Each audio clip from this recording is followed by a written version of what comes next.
Assalamualaikum warahmatullahi wabarakatuh. Perkenalkan, nama saya Arianti Nurharli dengan NIM 18058130. Nah, pada video kali ini saya akan memaparkan atau menjelaskan mengenai salah satu mata kuliah saya psikologi sosial, yaitu prasangka. Nah, ada yang tahu apa itu prasangka? Kalau tidak tahu, mari kita simak penjelasan pada video kali ini. Yang pertama, pengertian dari prasangka. Prasangka adalah sikap yang negatif terhadap sesuatu atau kelompok sosial tertentu. Dengan kata lain, seseorang yang memiliki prasangka terhadap kelompok sosial tertentu cenderung mengevaluasi anggotanya dengan cara yang sama atau secara negatif semata, karena mereka anggota kelompok tersebut. Yang selanjutnya, adapun jenis-jenis dari prasangka, ada prasangka agama, ada prasangka etnik, ada prasangka sosial, prasangka politis, prasangka terhadap orang yang memiliki keterbatasan fisik atau disabilitas. Apa sih contoh-contoh dari prasangka ini? Misalnya, prasangka agama.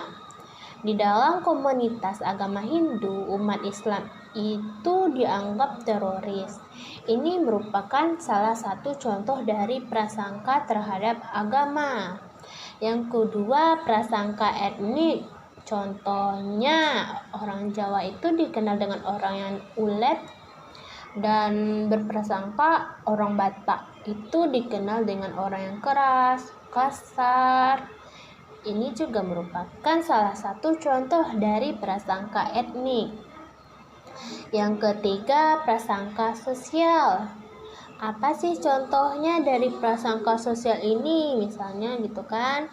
Contohnya, menurut pandangan orang kaya, orang miskin itu adalah orang yang pemalas, tidak suka menabung, yang menjadikan orang tua orang kaya ini tidak memperbolehkan anaknya bermain dengan orang yang miskin. Dan orang miskin ini juga mengatakan atau berpikiran bahwa orang kaya itu adalah orang yang sombong dan orang yang pelit gitu kan. Yang selanjutnya ada prasangka politis. Contohnya, keturunan PKI dilarang masuk PNS, dan diskriminasi terhadap anggota-anggota atau keluarga PKI. Ini disebabkan karena adanya prasangka di masa lalu yang membuat atau yang membentuk diskriminasi terhadap anggota-anggota PKI atau keluarga PKI ini. Yang selanjutnya, prasangka terhadap orang memiliki keterbatasan fisik atau disabilitas. Contoh dari prasangka ini adalah menganggap bahwa orang yang cacat tidak mampu masuk dalam jurusan olahraga dan mendapatkan diskriminasi sehingga tidak bisa masuk jurusan olahraga. Ini disebabkan karena adanya prasangka tersebut. Nah, selanjutnya, faktor pembentukan prasangka. Pembentukan prasangka ini disebabkan oleh beberapa faktor. Faktor utama dari pembentukan prasangka ini adalah ketimpangan dalam kondisi sosial, ekonomi, dan budaya kehidupan masyarakat etnis yang berbeda. Faktor lainnya misalkan suatu kejadian atau peristiwa historis yang benar-benar membekas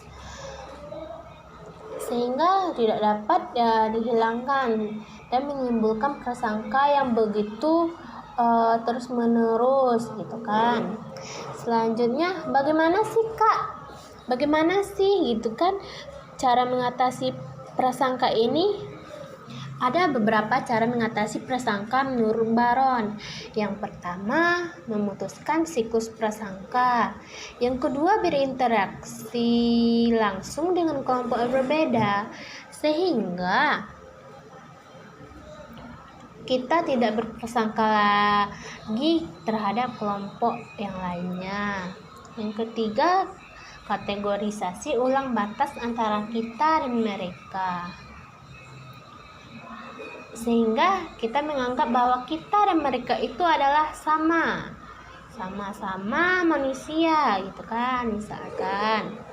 Yang keempat, intervensi kognitif. Yang terakhir yaitu pengaruh sosial sebagai cara untuk mengurangi prasangka itu sendiri.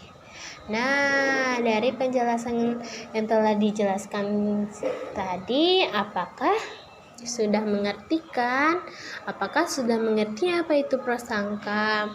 Semoga adik-adik semuanya paham dari penjelasan yang telah dijelaskan tadi. Nah, hanya sekian yang dapat saya sampaikan.